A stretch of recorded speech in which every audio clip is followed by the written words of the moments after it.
एक महिनामा सती मायनी जत्रा परिसरात वेध. धुळे तालुक्यातील बोरीस येथील जागृत देवस्थान असणाऱ्या सती देवीच्या अहिल्या यात्रा उत्सव सोहळ्यास नववर्षाचे आगमन दिनांक 17 जानेवारी 2026 पासून प्रारंभ होत असून ही यात्रा 15 दिवस चालते. उत्तर महाराष्ट्रातील ही एक प्रसिद्ध यात्रा आहे.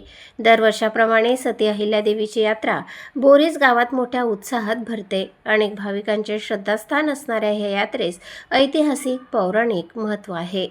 सर्वसामान्य जनता सतीमाय म्हणून देवीस संबोधतात. या भावनांच्या आदराने सतीचे महत्त्व कळते. या यात्रेस ग्रामपंचायत बोरीस व सतीदेवी पब्लिक ट्रस्ट यांच्या सहकार्याने मंदिरास रंगरंगोटी व विद्युत रोषणाई फुलांच्या माळेने सजविले जाते. बोरीस परिसरात हा यात्रा उत्सव म्हणजे या पंचक्रोशीतील महोत्सव. सांस्कृतिक महोत्सव, वर्षभरात लागणारी खरेदी, मसाल्यांपासून ते तांबे, पितळ, भांडी-कुंडी, शेतीसाठी साहित्य, बैलगाडा खरेदी होत असते. आजतागायत सती अहिल्यादेवीच्या कृपादृष्टीचा अनेकांना अनुभव आलेला आहे. त्यामुळे या यात्रेचे महत्त्व दिवसेंदिवस वाढत आहे. अहिल्याबाई या सती जाऊन पावन झाल्या म्हणून श्री सती अहिल्यादेवी. त्यांनी आपल्या जीवनकार्यात अनेक चमत्कार दाखविले, त्यात सत्यता होती. सदर चमत्काराचा आजही देवरे कुटुंबियांना अनुभव येत आहे. ही एक दंतकथा नसून सत्यकथा आहे. यात्रेच्या दिवशी भाविक देवीच्या कृपेने व दर्शनाने धन्य होतात. सती अहिल्यादेवीचे बोरीस येथे भव्य मंदिर असून भाविक आपल्या इच्छा आकांक्षांच्या पूर्ततेसाठी नवस फेडतात. अनेक भाविक शेकडो मैलावरून पायी देवीच्या दर्शनासाठी येतात. यात्रेत करमणूक असते.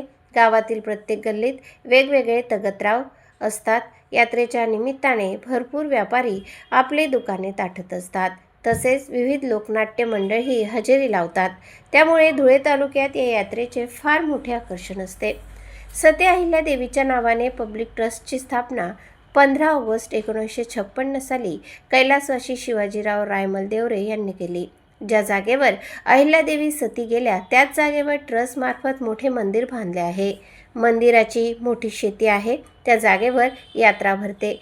यात्रेच्या दिवशी पहाटे माहेरचा आहेर म्हणून विरदेल गावातील कुटुंब पिढ्यानपिढ्याप्रमाणे चालू असलेली प्रथा परंपरा ते आजही निभावत आहे.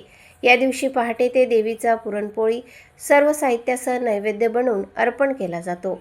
यात्रेनिमित्त भाविकांना ते बुंदीचा प्रसाद वाटतात. तसेच या निमित्ताने शासकीय मोफत वैद्यकीय सुविधा येथील प्राथमिक आरोग्य केंद्रातील वैद्यकीय अधिकारी व सहकारी पुरवित आहेत. सुरक्षाकरिता सोनगीर पोलीस ठाण्याचे पोलीस अधिकारी व कर्मचारी चोख बंदोबस्त ठेवतात. ट्रस्टचे अध्यक्ष सुभाषदादा देवरे व मॅनेजर संचालक यांचे मार्गदर्शन वेळोवेळी यात्रेकरू व व्यावसायिकांना लाभत असते. पाणीपुरवठा, स्वच्छता बाबतीत नियोजन केले जाते. गावातील नागरिक व सरपंच, माजी सरपंच, उपसरपंच, पदाधिकारी नेहमी मदत आणि सहकार्य करत असतात.